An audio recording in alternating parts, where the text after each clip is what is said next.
जय श्री कृष्णा। इंदिरा एकादशी व्रत कथा। धर्मराज युधिष्ठिर कहने लगे कि हे भगवान, आश्विन कृष्ण एकादशी का क्या नाम है, इसकी विधि तथा फल क्या है, सो कृपा करके कहिए। भगवान श्री कृष्ण कहने लगे कि इस एकादशी का नाम इंदिरा एकादशी है। यह एकादशी पापों को नष्ट करने वाली तथा पितरों को अधोगति से मुक्ति देने वाली होती है। हे राजन, ध्यानपूर्वक इसकी कथा सुनो। इसके सुनने मात्र से ही वायपेय यज्ञ का फल मिलता है। प्राचीन काल में सतयुग के समय में महिष्मती नाम की एक नगरी में इंद्रसेन नाम का एक प्रतापी राजा धर्मपूर्वक अपनी प्रजा का पालन करते हुए शासन करता था। वह राजा पुत्र, पौत्र और धन आदि से संपन्न और विष्णु का परम भक्त था। एक दिन जब राजा सुखपूर्वक अपनी सभा में बैठा था तो आकाश मार्ग से महर्षि नारद उतरकर उसकी सभा में आए।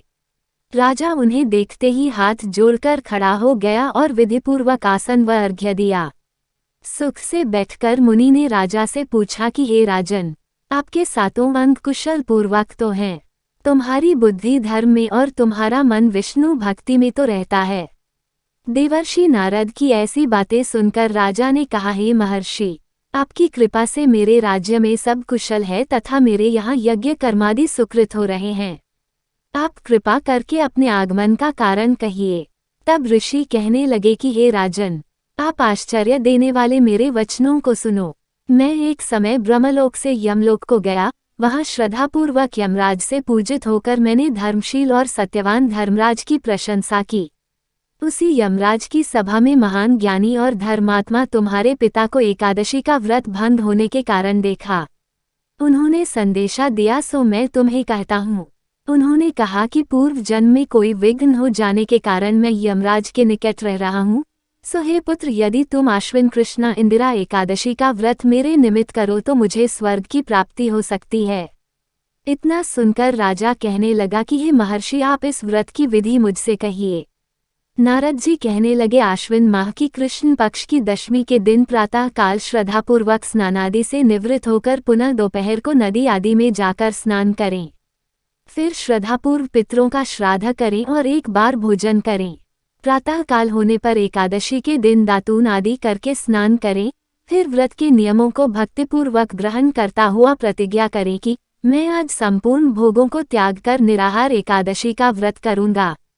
हे अच्युत, हे पुंडरीकाक्ष, मैं आपकी शरण हूँ, आप मेरी रक्षा कीजिए। इस प्रकार नियमपूर्वक शालिग्राम की मूर्ति के आगे विधिपूर्वक श्राद्ध करके योग्य ब्राह्मणों को फलाहार का भोजन कराएं और दक्षिणा दें। पितरों के श्राद्ध से जो बच जाए उसको सूंघकर गौ को दे तथा धूप, दीप, गंध, पुष्प, नैवेद्य आदि सब सामग्री से ऋषिकेश भगवान का पूजन करें। रात में भगवान के निकट जागरण करें। इसके पश्चात द्वादशी के दिन प्रातः काल होने पर भगवान का पूजन करके ब्राह्मणों को भोजन कराएं। भाई बंधुओं, स्त्री और पुत्र सहित आप भी मौन होकर भोजन करें। नारद जी कहने लगे कि हे राजन, इस विधि से यदि तुम आलस्य रहित होकर इस एकादशी का व्रत करोगे तो तुम्हारे पिता अवश्य ही स्वर्गलोक को जाएंगे। इतना कहकर नारद जी अंतर्ध्यान हो गए। नारद जी के कथनानुसार राजा द्वारा अपने बांधवों तथा दासों सहित व्रत करने से आकाश से पुष्पवर्षा हुई और उस राजा का पिता गरुड़ पर चढ़कर विष्णुलोक को गया। राजा इंद्रसेन भी एकादशी के व्रत के प्रभाव से निष्कंटक राज्य करके अंत में अपने पुत्र को सिंहासन पर बैठाकर स्वर्गलोक को गया। हे युधिष्ठिर, यह इंदिरा एकादशी के व्रत का माहात्म्य मैंने तुमसे कहा। अगर आपको ये कथा पसंद आई हो तो चैनल को लाइक और सब्सक्राइब अवश्य करें। धन्यवाद। जय श्री कृष्णा।